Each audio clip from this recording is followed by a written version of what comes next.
Selamat pagi, perkenalkan nama saya Gilda Simamora.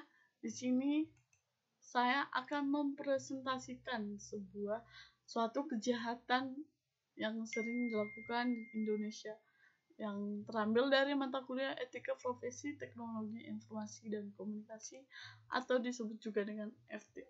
Kali ini saya akan membahas tentang suatu kejahatan di Indonesia yang dilakukan secara online, yaitu namanya cybercrime.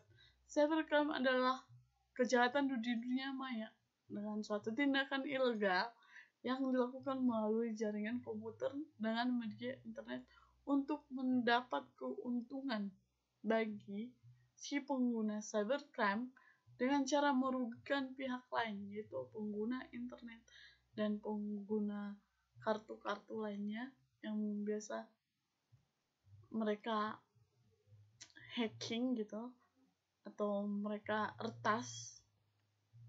Nah, di sini ada beberapa kejahatan cybercrime, yaitu ada hacking, cracking, carding, data forgery, defacing, cybercrime, cyber theft, cyber terrorism. Cyber terrorism ini biasanya untuk kejahatan untuk teroris gitu mungkin ya. Di sini saya akan menjelaskan tentang pengertian hacking. Kejahatan cybercrime hacking. Hacking adalah kegiatan menerobos program komputer milik orang atau pihak lain. Biasanya yang menggunakan hacking ini adalah hacker, di mana hacker adalah orang yang gemar mengoprek komputer, memiliki keahlian membuat dan membaca suatu program tertentu, dan terobsesi mengamati keamanan atau security-nya. Hacker memiliki wajah ganda, ada yang budiman dan ada yang pencoleng. Jadi ada hacker yang berguna untuk Indonesia mungkin, dan ada dan banyak sekali yang merugikan seperti itu. Kasus kejahatan hacking sudah sangat sering terjadi di Indonesia. Contohnya itu kejahatan kartu kredit yang dilakukan melalui transaksi online di Jakarta. Yang ini merugikan hingga 70 juta rupiah. Nggak tanggung-tanggung ya, seorang hacker itu melakukan kejahatan. Karena banyak sekali kejahatan yang dilakukan oleh hacker-hacker di Indonesia, sehingga Indonesia menerbitkan suatu undang-undang IT yang disahkan pada tahun 2008 dan direvisi pada tahun 2016, di mana pada pasal 30 ayat 2 tahun 2008 ini, setiap orang yang sengaja dan tanpa hak untuk melawan hukum mengakses komputer elektronik dengan cara apapun akan memenuhi unsur sebagaimana dimaksud dalam pasal 30 ayat 2 itu, yaitu menerima tindakan pidana penjara paling lama 7 tahun dan denda 700 juta rupiah. Dan yang kedua yaitu pasal 32 ayat 1 tahun 2016, setiap orang dengan sengaja tanpa, hampir sama dengan tahun 2008. Cuman di sini agak diperjelas lagi, yaitu dengan mengubah, menambah, mengurangi, melakukan transmisi dan merusak, menghilangkan, memindahkan, menyembunyikan suatu elektronik atau dokumen elektronik dengan orang lain akan diberikan sanksi dengan penjara paling lama 8 tahun dan denda 2 miliar rupiah. Jadi sangat sekali teman-teman melakukan tindakan hacker yang dapat merugikan orang lain.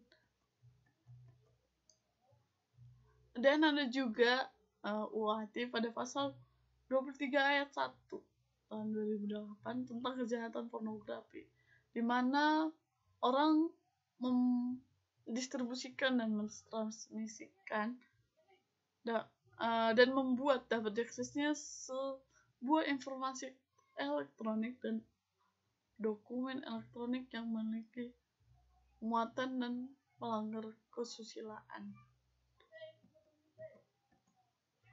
Seperti yang kita tahu, pada kasus beberapa tahun yang lalu, seorang penyanyi terkenal dan seorang aktris Luna Maya yang melakukan mengunggah sebuah video pornografi itu menerima sanksi dengan hukuman pada pasal 29 URI nomor 44 tahun 2008 tentang pornografi pasal 56 dengan hukuman 6 bulan sampai 12 tahun penjara dan denda minimal 250 juta hingga 6 miliar rupiah.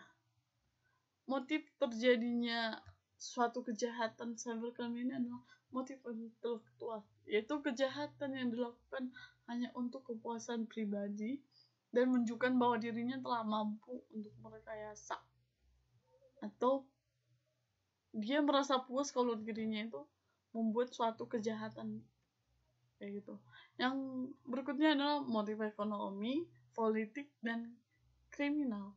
Itu kejahatan yang dilakukan untuk keuntungan pribadi atau golongan tertentu.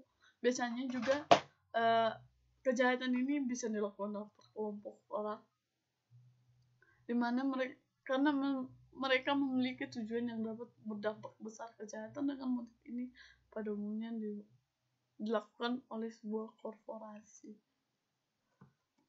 Yang selanjutnya, bagaimana kita cara mengatasi cybercrime yang saat ini sudah banyak sekali di Indonesia. Itu yang pertama, jangan panik.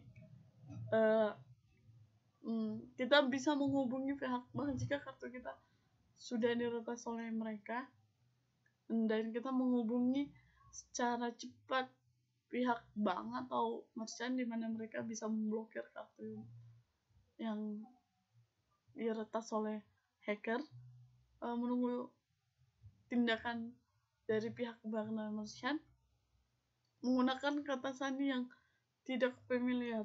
Biasanya banyak orang yang menggunakan kata sandinya itu dari tanggal lahir atau namanya mereka seperti itu, dan itu mungkin gampang diketahui oleh hacker-hackernya.